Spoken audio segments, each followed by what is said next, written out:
love me, yeah, they love me. First love yourself. For that, and God we trust me. I don't trust myself. Your jewelry, I get it took. No show. Welcome back to It Is What It Is. This episode is sponsored by Underdog Fantasy. The app is an easy way to make some cash just by making picks on your favorite players. Underdog is available in more than 30 states, including California, Florida, Texas, and New York, just to name a few. Make sure to support the show by hitting the link in the bio and downloading the Underdog Fantasy app. It will also match your first deposit up to $100, and you get a special pick when you sign up. Of course, I'm Treasure Wilson, aka Stat Baby, along with your hosts, Mase and Cam. What's up, killer? Not today. Don't be friends today. You know who's on line one. You know who is on line one. You know who's on line one. It's not today. We've been cool all week. Not today. You know who's on line one. I can't wait. Who's on line one? Well, introducing line one, we have our football analyst, Maurice Claret.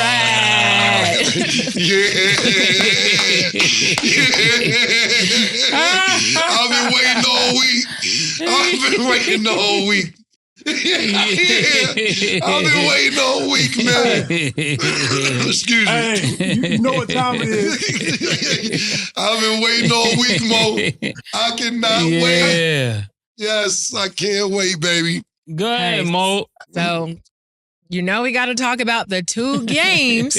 Georgia lost to Alabama and Oregon lost to Washington. How do you feel about both losses? I ain't say nothing all week, Mo. I've been waiting. Hey, the first day we came back this week, he said, Mo coming. Nah, we gonna get it. We gonna do it right. We gonna do it right. On. Yeah, we got to do it right. Hold on. Uh-oh. Superman in the Title Town, baby. Title Town. Yeah. What you clapping for? Y'all ain't going to Title Town. You are not. Michigan is going. What that got? Hey, it's a new expert on the set. The title Town, baby. Yeah, man, yeah. There we go. There we go, baby. Title Town will not be coming back to Mr. Buffer's neighborhood this year. So everybody has something to say about your brother Mase. You know what I mean? It's a new expert in town. First off, on the Friday, your man's went down. Your Oregon guy. Remember you said Bo Nixon was going to be reverse racism. Mm-hmm. That didn't happen, right? Yeah. So then Saturday come back around, and you had your man's. What is it down in Georgia? They lost to Old State in the West Virginia Sixers. They put my dogs down. Excuse me. Yeah. Hey. So what's up? what happened, man? You gotta fill us in. Yeah, man. Let's get straight to it, man. I mean, to start both games, we only lost by 3. I mean, if you really want to be technical. Well, let's not introduce let's do it professionally. So what we starting with, Stan? I want to do it right. Pause. I want to make sure we do it right. Let's start with both games. So Georgia lost to Alabama and Oregon lost to Washington. Well, let's do one at a time. Okay. Let's start with Georgia. That was crazy. That was crazy. You're right. I'm not. You're right. I don't care. Okay. I don't care. That was crazy. That was wild. It was wild. You can spin it. So you can spin it on. I don't even care. It was. I didn't say pause anything. You're right. That was crazy. But we need to from the expert. What happened? Well, actually, if we're talking about Georgia, the fix was in. The fix was in. We already knew this a week before, with Nick Saban saying everything that he was saying.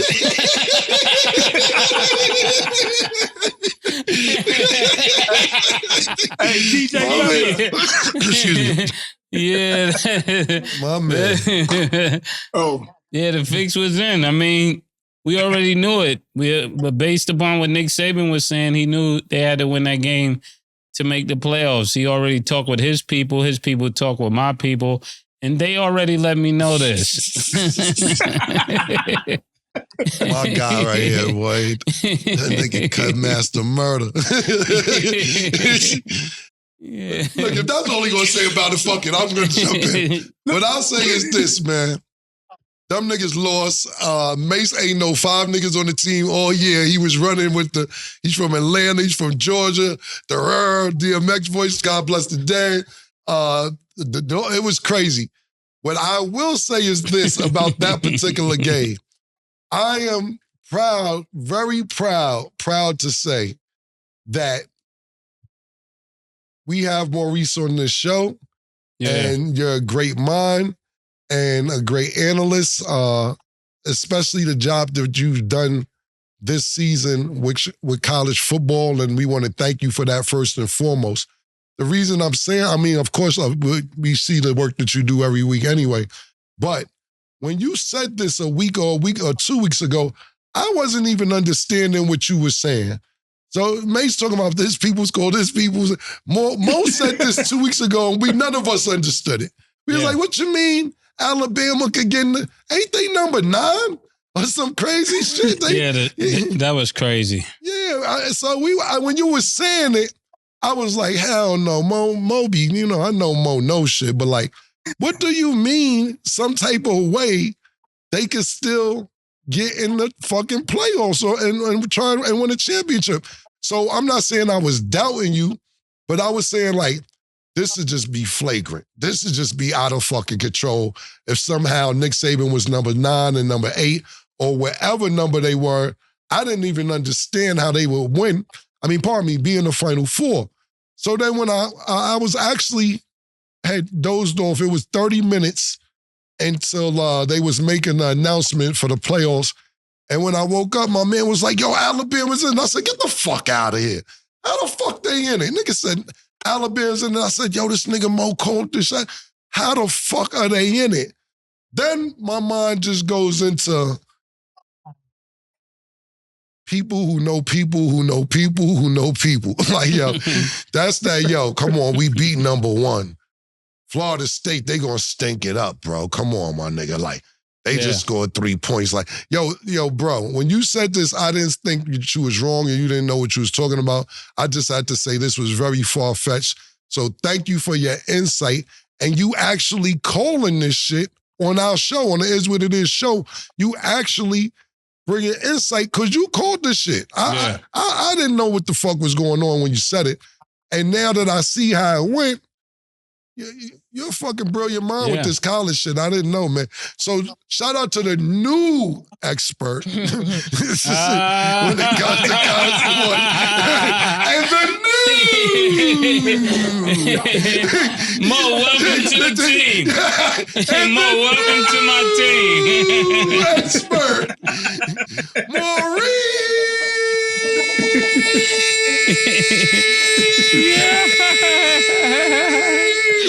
Glory.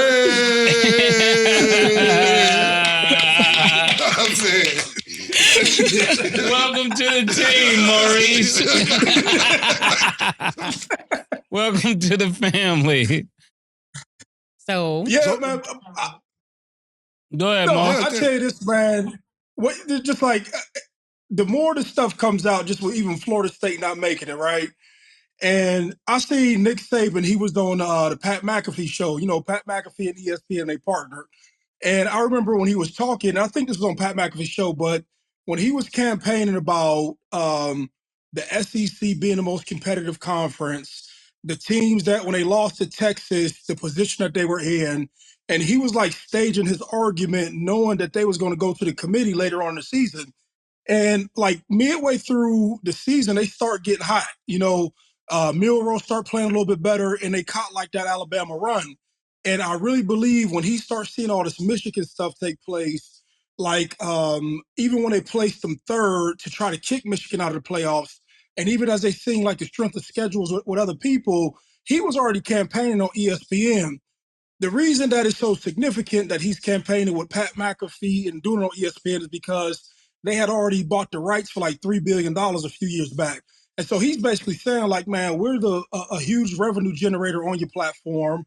If we go ahead and we get in a spot to beat Georgia, and everybody noticed Georgia was the number one team because they had won 2 previous championships, but Georgia wasn't good as they've been in the past few years. So he knew that they had like a legitimate chance. And when he started campaigning, I just knew it was over. If they went out there and they beat Georgia, but I just laughed to myself because we talked the whole season about him and Dabo Swinney sort of like fade into the back, and like the competitor in him and whoever he is and the leader, the good coach, he just like, nah, man, y'all not about to leave me in the back. Y'all not about to let Prime come through here and wreck college football. I'm about to stake my claim, and I'm about to get back in the pack with the rest of the guys. So, they did it. And I said, the West Virginia slickster, he'd have made it to the game. And the crazy thing about it is, man, I say it right now, he has a legitimate chance of winning just based on momentum right now. Now, Mo, pause. Slow down, Mo. This is your first day to the expert team.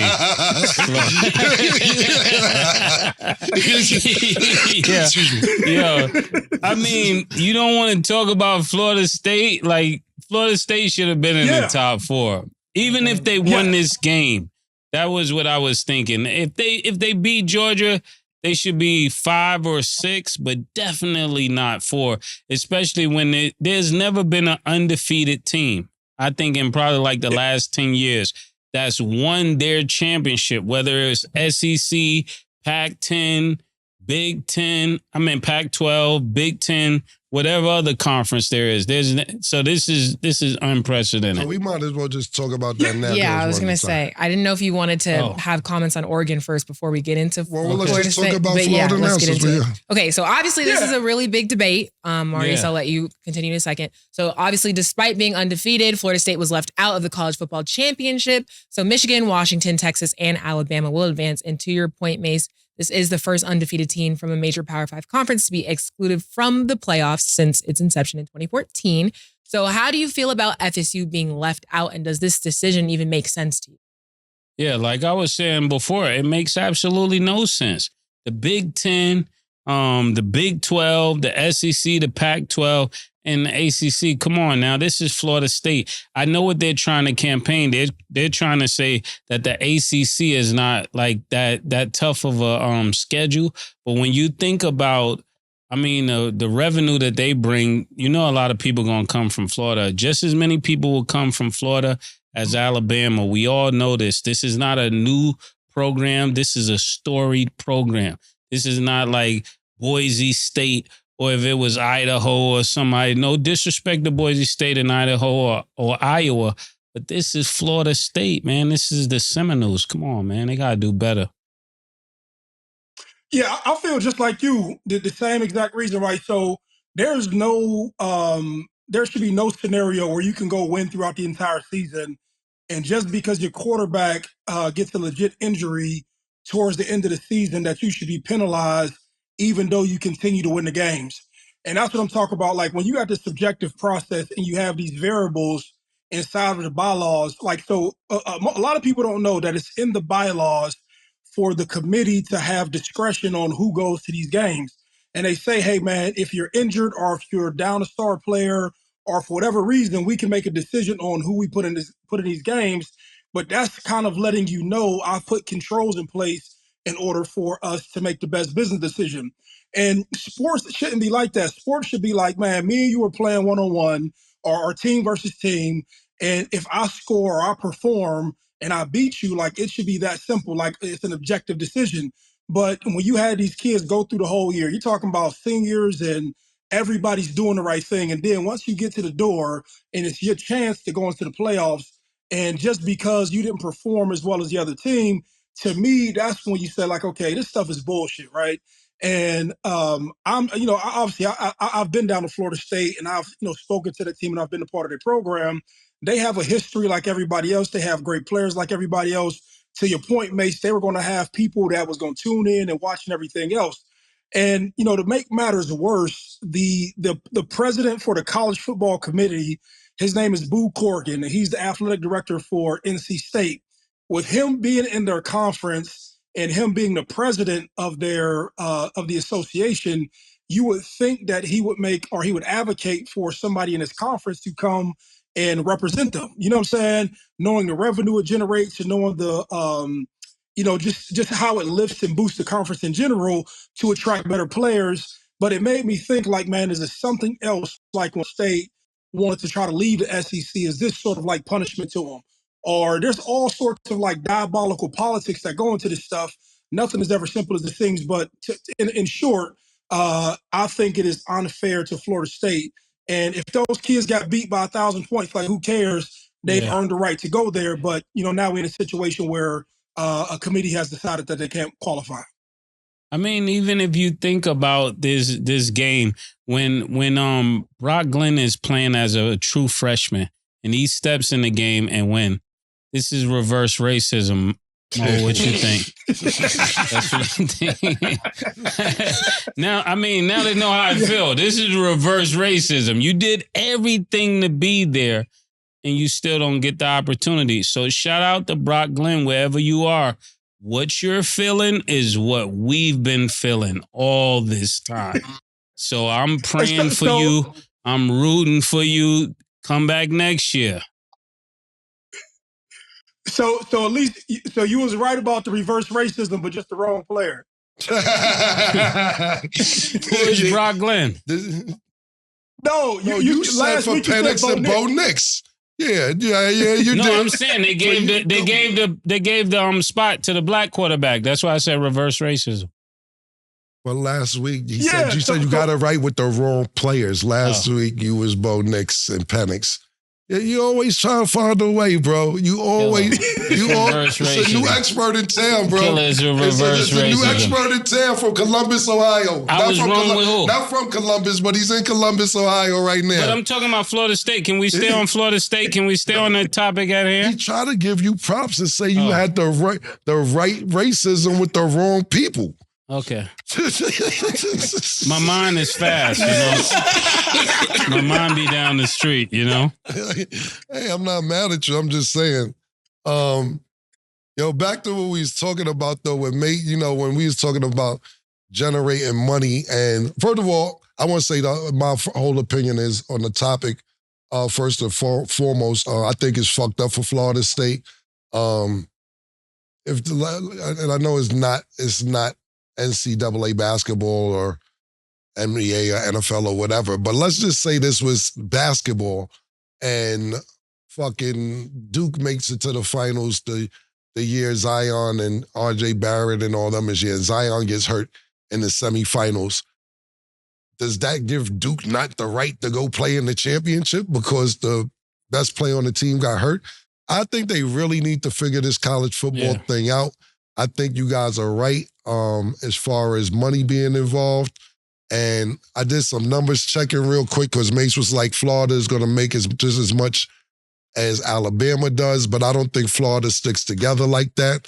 I think Florida State and Florida are two different people. I think if Florida State makes it, Florida's pissed off. I think people in Florida are happy that Florida State is not in it. Yeah, you're right about that. Right. And so looking at the numbers, the athletic department as a whole at Florida State made $161 million last year, and Alabama made $214 million. So that's almost close to $80-90 million difference, and that definitely takes accountability into what these decisions they make, I think, as well. Definitely reverse racism. Confirmed. Any way to make it so right. What does racism have to do with this? I don't understand it. What people used to say, I know we used to say growing up that, for every Cam there's 1,000 or 1 million niggas left in the hood, right? Mm-hmm. For every Mase there's a bunch of niggas that get left, right? Now, I'm thinking about that because they don't have the opportunities.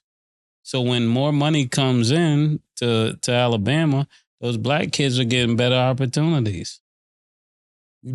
You know, this is like nigga just saying anything at this point. Like, yo. No, it's showing you the balance. The scale has changed. The scale has changed. It used to be black people saying that I'm making fun of it, but it's really serious.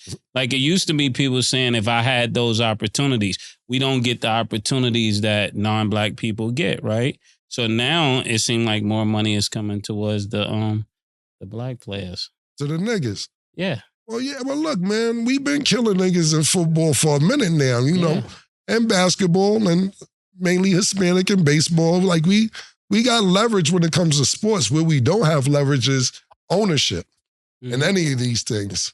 Whether it's motherfucking basketball, NFL, baseball, colleges, all this, we have no ownership. These niggas is playing human video games. Yeah. So that's where we need to get more leverage at. As far as sports, we kick ass, baby. Well, I'm going to say I agree. I think it's really wrong for Florida State, even though I am a Miami fan looking at both sides. God. It's wrong. I just have to say that because if you're a Cane, you know it's fuck you, Seminoles. Fuck you. So that's how I feel, but I get it. I feel like it's wrong. I got to look at both sides. But just as a follow-up question, because got to talk about it because in Florida, it is a really big debate right now. So right now, Florida Governor Ron DeSantis is asking for $1 million out of the state budget to give to Florida State to sue the college football committee. Do you guys even think that would be sufficient to do? See, somebody's supporting what I'm saying. Governor supports me. You got to think about it. If you're a freshman and all of this goes this ways, Bub, keep it real. All right, listen, Mase. The quarterback get hurt. We all thinking you bugging. Lay your statement out so we can make everything make sense. Okay. All right, go ahead. Because we don't know what you're talking about. Go ahead. You don't know what I'm talking about? No, I don't. You keep saying reverse racism because it started with Bo Nix and Penix. Then you try to spin it on somebody else. So I want to really understand. Once you said reverse racism, I kind of tuned out because it wasn't Bo Nix and Penix. So now I'm going to listen because you keep saying it. So I want to pay attention to what you're saying so I can understand. All right. Let me ask the question. Brock Glenn, is he black or is he white? You tell me. He's white. Right. All right. So he's right. So he's the backup quarterback he's the third string quarterback. So 2 quarterbacks get hurt. He steps in as a true freshman and he gets the opportunity to play against Louisville, who nobody really thinks they should have beat without the quarterback. He steps in, delivers, helped them win the game. And now all of a sudden, as a freshman, he waited all year to play. He gets in, he delivers, and they don't make it to the bowl. I'm saying that's how niggas used to feel all the time. Okay, got you. So I feel like it's reverse racism. Okay, I got you. What's that? So if you're going to use reverse racism with Penix and Bo Nix, bring it to this week to make sure that one way or another, the reverse racism going to stand a lag for us. I'm trying to help the young brother get paid. You know, he did his job. If he do his job, pause, because he's not black, he should still get a chance to get paid, right? Or no? So you basically, I understand what you're saying. Because he's white, that's why they not going? That's what you saying? They saying because the quarterback is not there, they didn't let him in the bowl, right? Is the quarterback black? I'm just saying, I think if the quarterback was black and played the same way that Brock played, he wouldn't be going either. I don't care what, he could have been Spanish, Asian. I'm saying, I don't care what. You know how it normally goes if it's somebody that's non-black and then they switch it to somebody black, and now because he's in the leadership position, it doesn't go where it should go. So I'm just paying attention to the whole landscape, you know? What I would say is this. Last year, who was in the chip again last year, Mo? Georgia beat Ohio State. No, it wasn't Ohio State. TCU. That's why you need the experts here, because Mo doesn't know everything. No problem. He has, he's from Titletown, where Ohio State. He's from Titletown. Welcome back, Mo. They beat TCU, that's right. Yeah, TCU. So the reason I was bringing that up is because that they got spanked so bad, I don't think that they want another game like that again this year. Yeah, that's good. So I'm not saying that Florida doesn't deserve. I think Florida definitely deserves to be in it that they lost. But I don't think that the committee wants to see that type of spanking if they play Michigan or Texas or whoever else would have been in it. Yeah. If they put them in that situation. So last year, they act like, look, we did y'all a favor last year and put TCU in it, and you see what happened. We're not doing that again this year. So maybe that's what plays a part as well. But reverse racism, the word of the week. That's what it is. Okay, so on that topic, I guess, kind of. So how do you guys feel about Alabama slithering their way into the playoffs despite having a loss? Yeah, let Cam go, because Cam was saying that. Look, I kind of Nick Saban pulled this off, boss. Yeah, look, we kind of brought it up earlier. We kind of was all over the place talking about everything, but as far as, look, man, I said it earlier, and I'll touch on it again. Nick Saban knows people that knows people that knows people, man. And that's what this is about. A seed has been planted.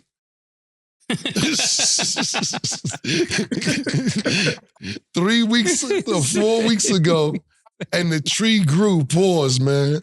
Yeah, that nigga Nick Saban planted the seed 3 weeks, 4 weeks ago, and a fucking palm tree came out of that shit, man.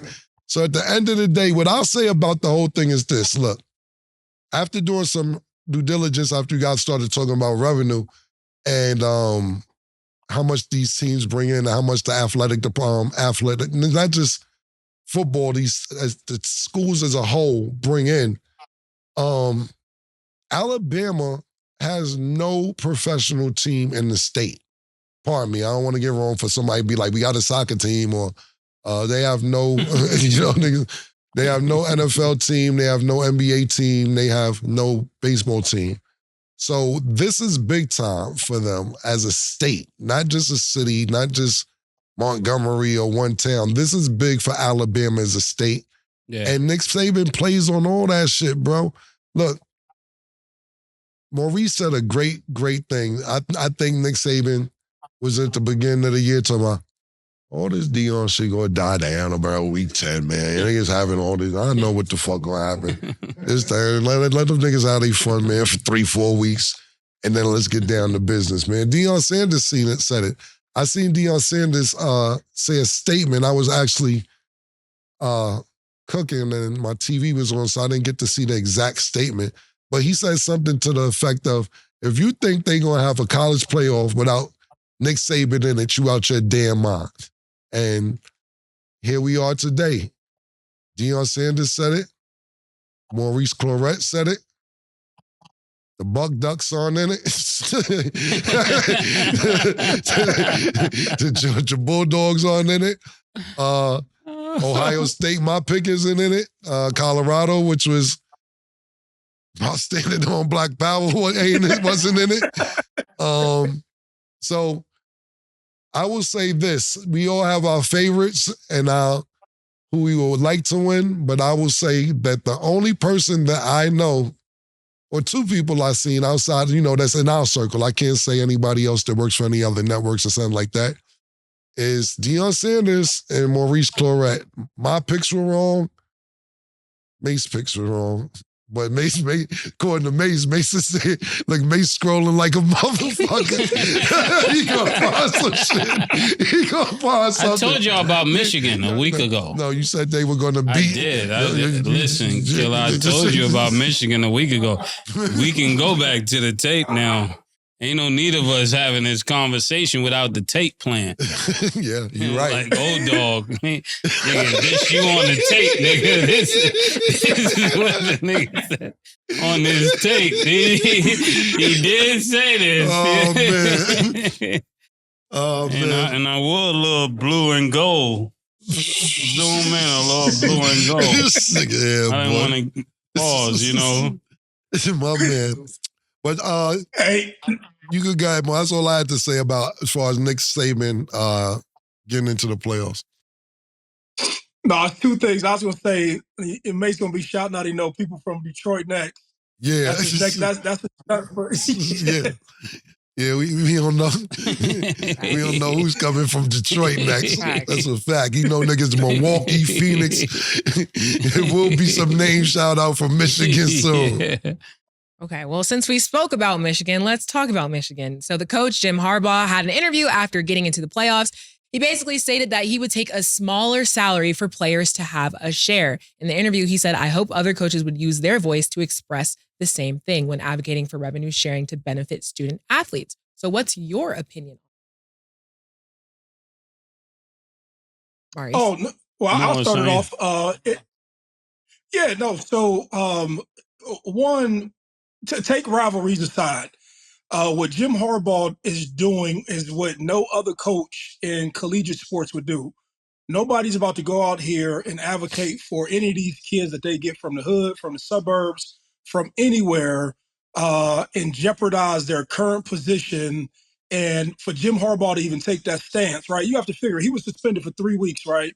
And when they asked him that question, within the first 20 or 30 seconds, he said, yes, it's cool that we're here playing this game, but let's remember it's about the kids. And let's hopefully we can get to a point where we're sharing the revenue with them, right? So he's not talking about let's share NIL and allow these kids to get sponsorship deals. He's not talking about, hey man, let's let the school get some sort of grant inside of a trust fund or pay inside of a trust fund and pay these kids. He said, hey man, from the same contracts that you all get for these TVs, that when you get a coach who comes into the system and the coach negotiates based on the revenue that's generated inside of this thing, how about we compensate these kids the same way? And there's nobody talking about that. So he's, in my mind, he's transcended any rivalry that anybody can have with him.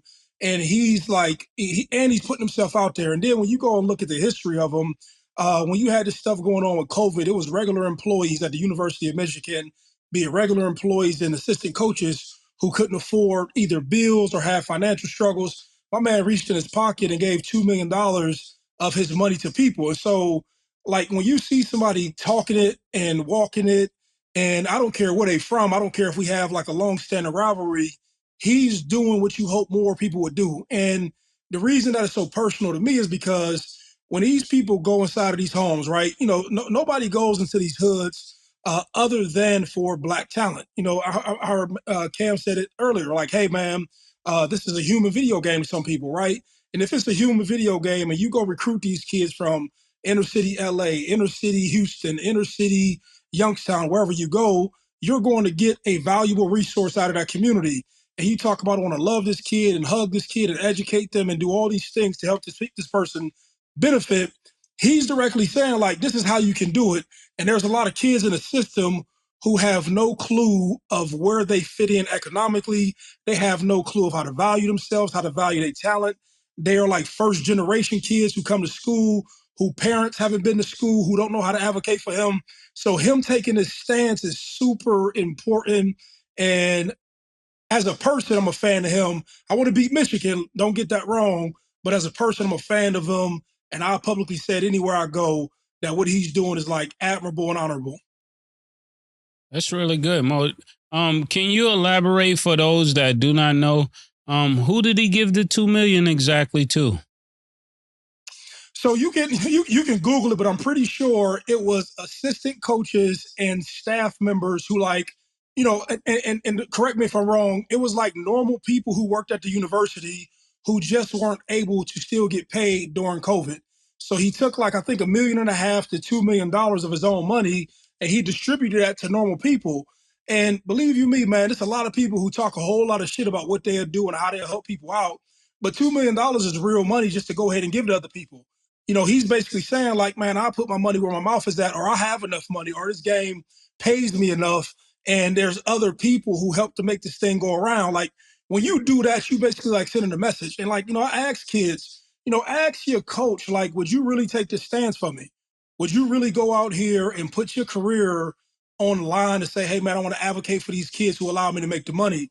And I always say, just think about this, right? If we're negotiating a deal, right?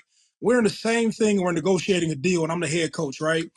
When I go to talk about my compensation, I'm talking about the revenue that comes into an institution. I'm talking about ticket sales. I'm talking about parking.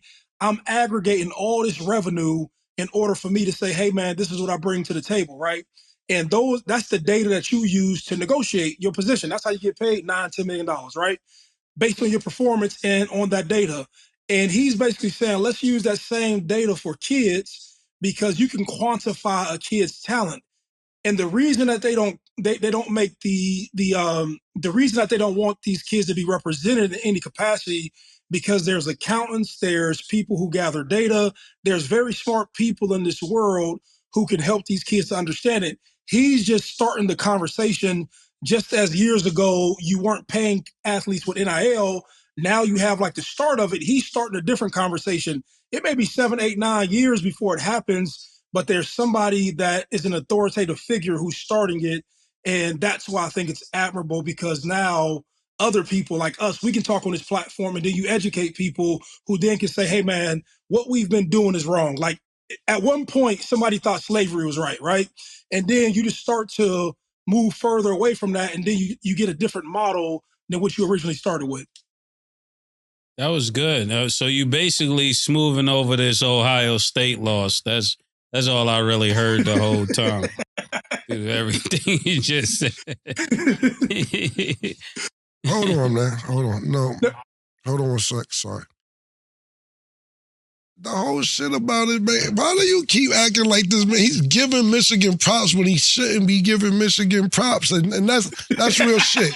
Let me ask you something, Murder. I'm asking you like what Jim Harbaugh is suggesting or doing.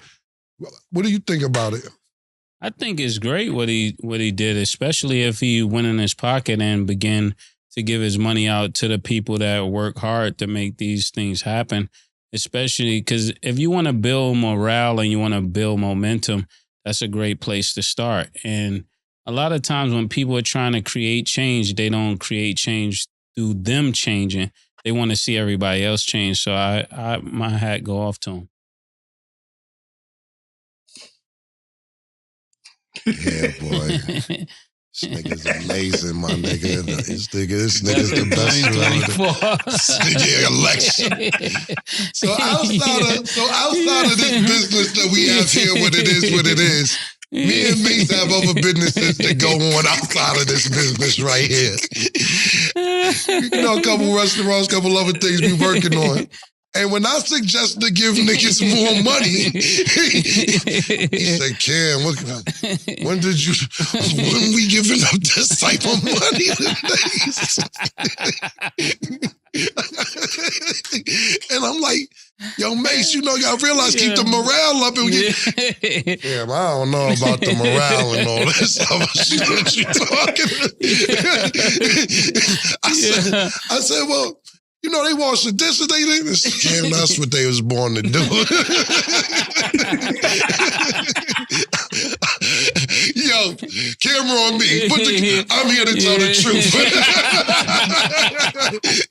People expect the truth from me.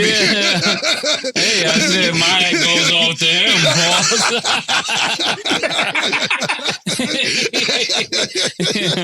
My hat goes off to him.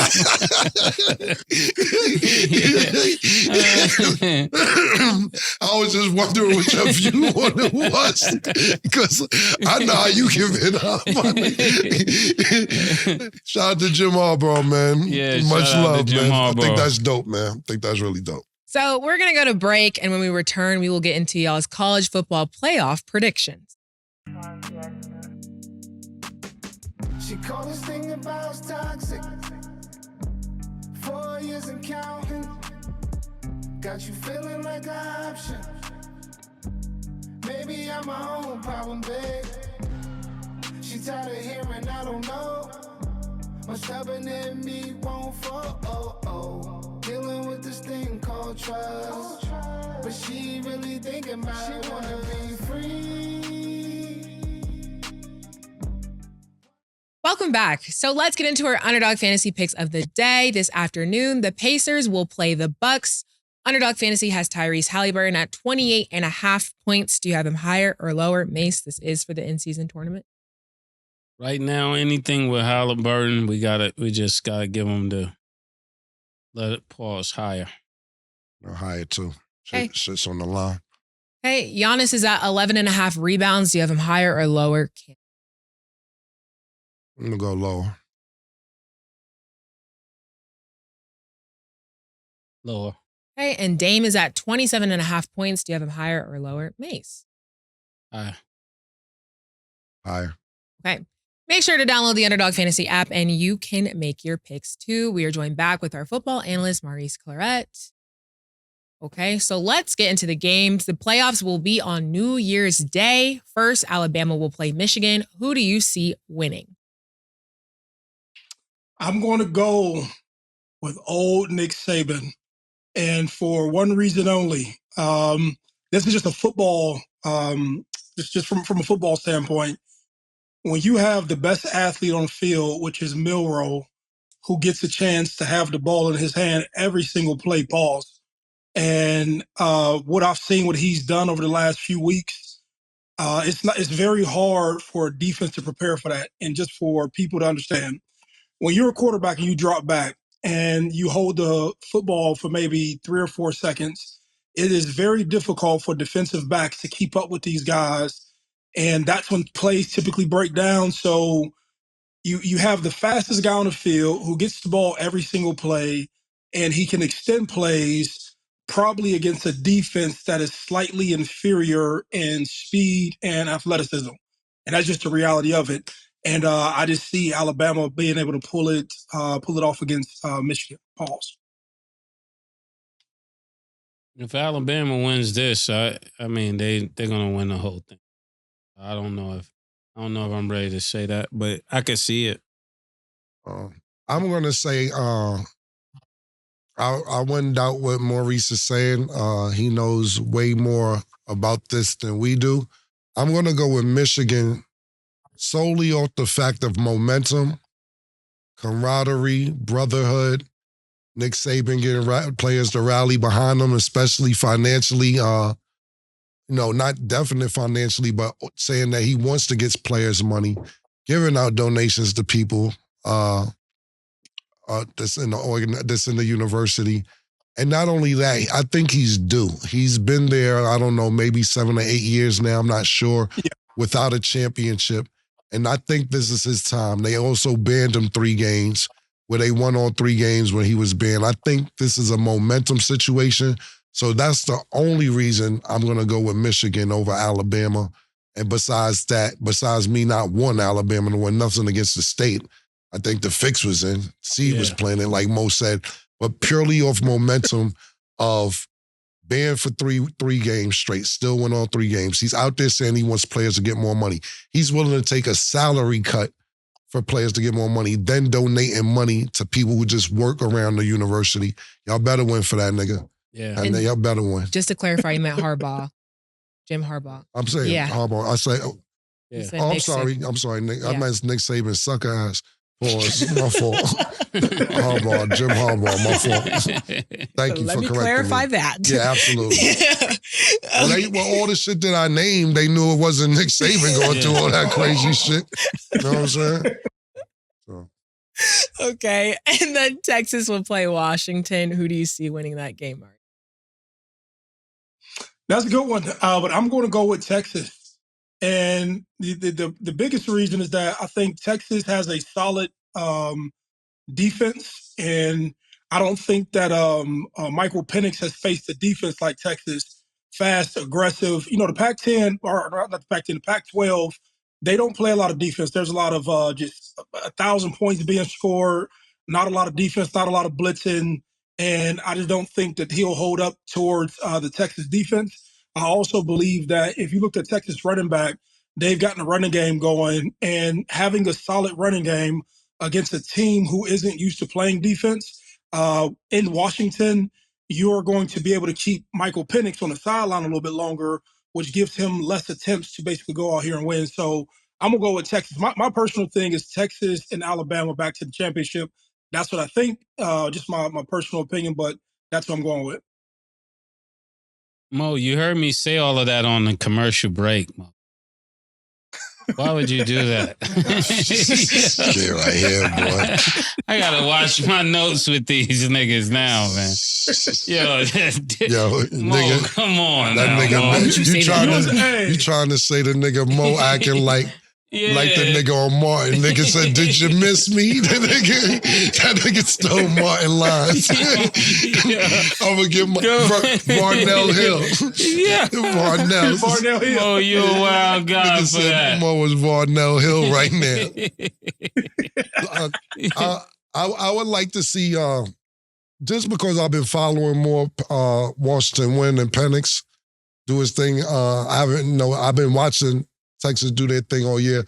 I'm gonna have to go with what you say, Mo, and pick who you pick. But if you ask me who I hope wins, I hope Washington wins. So you don't hope, but you think Alabama's going to win it all. You think Washington's going to win it all. No, I think I hope Washington beats Texas, and I hope Michigan wins it all. Got it. And then Maurice, who do you think is going to win it all? Or hope? So, two different questions. Yeah, it is. I hope Michigan wins it all, but I think that Nick Saban is going to get it done. I'll throw a full-blown tantrum on this shit to Nick Saban win the championship. Yeah. I think Michigan will win that game. I hope Michigan win the game. I think the fix is in, honestly. And I could see Texas beating Washington. Texas versus Alabama. Texas. Okay. And then last question of the college bunch. So the winner of the Heisman Trophy will be announced this Saturday, December 9th. The finalists are Jaden Daniels, Marvin Harrison Jr., Bo Nix, and Michael Penix Jr. Maurice, who do you got? Just like I told Mase last week, it's the reason I'm the expert. I'm going to Michael Penix. Yeah, Michael Penix, he's going to win it. Yeah, he's going to win. He's done more. It's on you, Mo. He's done more than all of those other guys. So the closest guy is a kid from LSU, and he's performed well, but they haven't won enough. I think they have like 3 or 4 losses. I think it's actually 3. But you have to take into consideration, like I told you, all this stuff is about storylines. And you'll start to see his story from his 2, I think it was like a knee injury and an ankle injury that he had that took him out for 2 surgeries. And then he transferred after playing in Indiana. And then just his story of these last 2 years at Washington. I think that, not the last 2 years, his story about what he's doing in Washington right now, I think that that becomes what they're going to have. And then he's also going to be playing for the championship or playing in the college playoffs. So I think that they're going to want to say, Heisman Trophy winner or Heisman Trophy finalist, Michael Penix. And, that will be another storyline in the whole realm of college sports or the college football playoff series. I'm going with Penix. So he's the only, as much as I want Marvin to win it, Ohio State shit, but he's the only one of finalists that's undefeated and been busting niggas' ass the whole time. Everybody else has losses on their record. It's not reverse racism with this one. Yeah. So I'm gonna go with Penix as well. Okay. Well, Maurice, thank you for being Mo, here. Thank you again in the news. Thank you, Mo, and welcome to Titletown, Mo. You ain't in Titletown yet. You're not in Titletown yet. Yo, bro. I don't want to see you with the belt yet. Pause, yo. He actually won a title playing. If anybody's in Titletown, he's in Titletown more than anybody else. He actually has a title playing in the NCAA championship. Not as an expert yet. Not as an expert yet. Yo, Mo, thank you so much, man. Yo, I do got to show you this. One last thing. Before I roll out, I got to show y'all. Oh, yeah. Now, you got some ill-ass shirts. We keep saying every week we gonna get this done. One thing before you roll out real quick. You had some advice for me for Nia Long. What was that about? Look, man. Nia Moore. Nia Moore. Yeah, guys, I'm listening. Check it out. Look, check me out, right? So this is what we're going to do. So we're going to take these shirts and we're going to put them up for sale, right? Okay. So we're going to get the cease and desist from our attorney. You follow me? I'm listening. Once we get the cease and desist, now we got the main line of communication to her. You feel me? There we go, yeah. So then, hold on. So So now we're going to say, hey, man, we sorry. We were trying to honor you. Hey, and I heard you coming to Vegas for the Usher show. Can we get together before so I can say my apologies in person? I like you feel that. I'm coming from? Just the corporate Riz. You feel I'm coming from? Corporate Riz wrong. And not only that, but see what she had to understand, the money was going to charity too.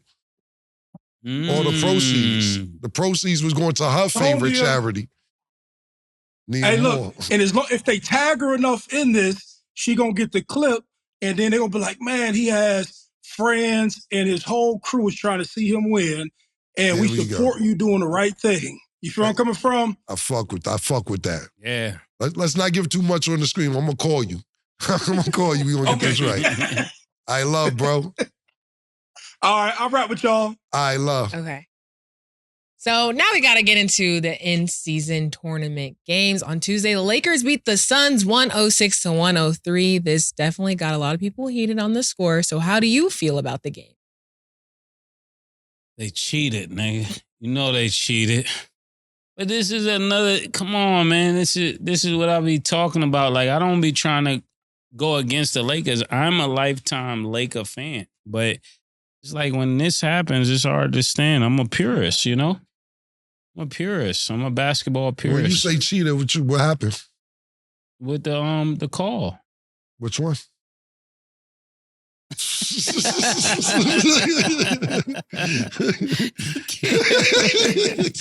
He can't. Are you serious? Yeah. Did you watch the game? We was here together. Oh yeah. Okay. So when they inbounds the ball, and you know what happened? For the audience who may have missed it. Well, they inbound the ball, and then Book stole it, and then they brought it back. Mason knows what he's talking about. I was trying to get him to explain for people who didn't see it. I wasn't trying to be funny. Oh, I thought you was acting like I don't know what I'm talking about. We was watching. What happened was, just for audience sake, for people who haven't seen it, because you know, Adam Silver, you may want to send us some highlights soon. Yeah. You may want to fuck with us with the highlights. Once we get highlights, we already out of here. Once we get highlights, niggas will not watch nothing else. Yo, Steve Stout, make the move, make the call. We need to get a few highlights on the show. For those, I wasn't trying to be funny with Mace. I was just trying to get him to explain the situation. So what happened was this. It was a tight game. I don't know if it was a 2, 3-point game, but I know it was close. The Lakers made an inbound pass. Devin Booker stole it. And while it was stolen, LeBron called timeout, and they gave the Lakers the timeout when they didn't have possession of the ball. So I was just saying, Mace, I was trying to throw your alley. They gave them the ball back. I was like, this make you not like the Lakers. It puts a lot of disdain towards LeBron, and it's not merited. But when this happens, it makes it merited. Yeah, that's a bullshit call, bro. You know. I know y'all don't like my relationships with people. I got friends on both teams. Yeah, it's like, come on, let them play. Yeah, no, that was a bullshit call. That call was fucked up. That was really fucked up. What I'll say is this: outside the in-season tournament, the Suns are 0-3 against the Lakers this season. Yeah. Right now, I don't know how management feels, or not necessarily even other players. Other players have sympathy for other players because they know who's hurt and who's not. But I know management is sitting there saying, we didn't get a fair shake out this Bradley Beal deal, man. Like, God damn, man. Like, fucking about to be a new year, and he think he played 1 or 2 games. This shit is not working out with the Bradley Beal trade. And then trying to build chemistry once he does come back will probably just be a nuisance. Kevin Durant, he's busting people ass. Devin Booker, when he's available, he's busting ass. He's not available every game. We got the oldest player on the team. I don't know that for a fact, but I do know that he's out there averaging 31.5 points. Kevin Durant coming to play day in and day out. I think he missed 1 game or 2 games this season at his age, still playing. The one thing I would like to know, though, and I don't know, you know, this for players, coaches, GMs to let us know. Yeah. Why is Bol not getting any run? Yeah. I have no, I don't know. We need to know about that right now. Right now. Immediately. Right. Well, Why is Bobo not getting run? Is this something that you guys see in practice that we don't see? Is he not as good as we think he is? Because I think Bobo is good when he gets in the game. He can play the 1, 2, 3, or 4, or potentially 5. I know he's a little thin paused to play the 5, but at the end of the day, I think Bobo needs to get more run. Just my opinion. I'm not there practicing. Before the season started, we was talking about him and Wemby. Right. Yep. Now it seems like it's just a fadeaway project. Yep. I hope they're not trying to make him like the other guy, Wiseman, that left out of Golden State. Because when you think of Bobo, that's the piece that they actually need to be a dominant team. Because with that kind of wingspan on that team, it would be ridiculous. So I want to talk about 2 of the reactions from 2 Suns players, starting with Devin Booker. So he posted the play on his IG story. If you were in his position, would you have done the same thing? First question. Yes, he said it was obvious, and it's hard to be quiet when it's that obvious. It's like, at this point, you feel like you're playing against 7 players. It's 5 against 7 or 8. Look, this is why we have social media. You don't have to wait for the news reporter to come ask you. You don't have to wait for tomorrow's paper. You don't have to know anybody in the media. I think he'll get fined. I definitely think he will get fined, but that's what it's about. You know, these players make enough money to get fined, but at the end of the day, sometimes you want to express your opinion and see how many people agree with you, because now you don't have to wait on other people's opinion. If you got a smartphone, it's like an asshole, pause, you have an opinion, because everybody has a smartphone. So you can be in your mother's house in Nebraska in a basement and log off and eat a sugar sandwich like I told you before, but you could give your opinion. And I think it was cool of him to give his opinion, but I think he will get fined behind it. Okay. Yeah, I would appeal that. I definitely would appeal that. Okay. And after being eliminated, Kevin Durant picked the Lakers to win the entire in-season tournament. He said they beat the Suns. They have the size to compete with anybody. They have the quickest flight and the most fans. It's set up for them to win. So who do you see winning? Do you agree? I wish I would have seen how he said it. I only read it in context. I don't know if he was being serious or being arrogant. Not arrogant, being sarcastic, like, yeah, niggas want them to win. Me personally, I think I didn't see the video, so I can't tell you how I would take it from him, how he said it, because it could be sarcastic or it could be genuine.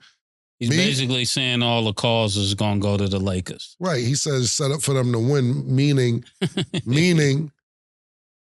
is it set up because of their team, or meaning the NBA is setting it up? He's saying it's set up to win because the Lakers get the calls. That's basically that's how he was saying. That's why he's saying the Lakers going to win it all. Yeah, no, because when she just broke down to about the size, the speed, everything else. That's what he said, but yeah. Yeah, but basically he's being sarcastic. That's what y'all saying. Yeah. Because I didn't see the video. Yeah, I would be too. Yeah. I would be too. Because you got to realize they play them 2 more times, but you're already at a loss for the whole season against the Lakers. They play 5 times and they lost 3. So even if Phoenix wins the next 2 games, you still lost for the season against the Lakers. I think, but to say who will win it, I think the Bucks will. Now look, this is what the NBA doesn't want. Yeah. The Pelicans against Indiana. This is what the NBA does not want. Now you talk about the fix and the calls. Watch these next 2 games. These next 2 games, you do not want to see Indiana. I mean, I don't mind. I'm a basketball fan regardless. That would be reverse racism again. Indiana. They don't want Indiana. Why not? Yeah. Because look, it's about the superstars. You market it LeBron against Giannis. Okay. Then you got Damian Lillard, Anthony Davis. Yeah. So you market it like that. Indiana has no superstars on their team. No, I don't mean it like that. I think Halliburton's an all-star. It's a difference between things I understand. It's a difference between having all-stars and superstars. Yeah. Like, there's no superstar. Let's not act crazy. There's no superstars on Indiana. All-stars, potential all-stars, absolutely. No superstars. So look, this is what I'm trying to say, right? we've been keeping up with basketball forever, and especially this season, being this our first full season to do the show from the very, it is what it is from the beginning of basketball season. We kind of got into it in the middle of basketball last season. What sounds more attractive, Giannis against LeBron or Halliburton and Zion? For the new niggas, Halliburton and Zion. I'm not mad at that because niggas say. Not even for the new. See, listen, some niggas got PG to go, so. Yeah. But I mean, look, LeBron and Giannis marquee, man. And shout out to Halliburton. We with you, nigga. Facts. You are killing niggas this year. I'm just saying, Adam Silver, Joe Dumars, y'all niggas at the league office who turn all these players into superstars, start getting some Halliburton posters and all that shit. And all that, start marketing them more so if the Pacers do something, the fans will be more familiar with them. Yeah, they got it. They got the pieces to be a formidable team, though. Okay, now last question before we wrap. The Raptors coach said he will reward the team with an all-expense-paid dinner if they win 3 straight games. How do you feel about this reward? Just a dinner? 3 games just for dinner? That sound like when we was playing 10 and under, nigga get pizza if we win. Niggas gotta win. Niggas gotta win to eat. Pause. Yo, this is crazy. The whole shit is disgusting, bro. It's disgusting because look, everybody on that team can afford their own dinner. They all millionaires on the team, unless you're in the G League. Games.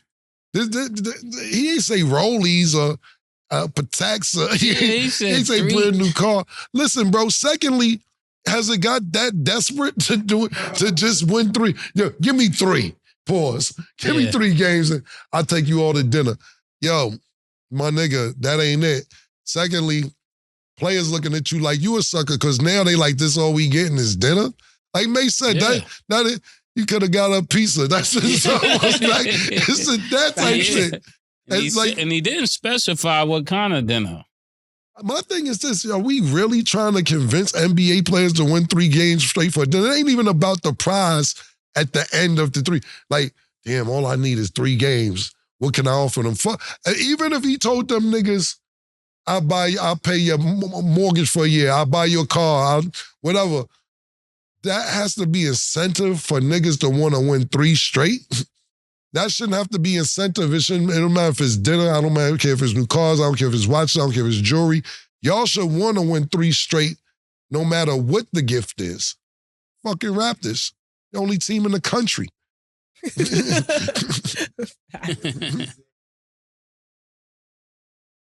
Well, we got all season to win 3. got another 80, another 60 games, man.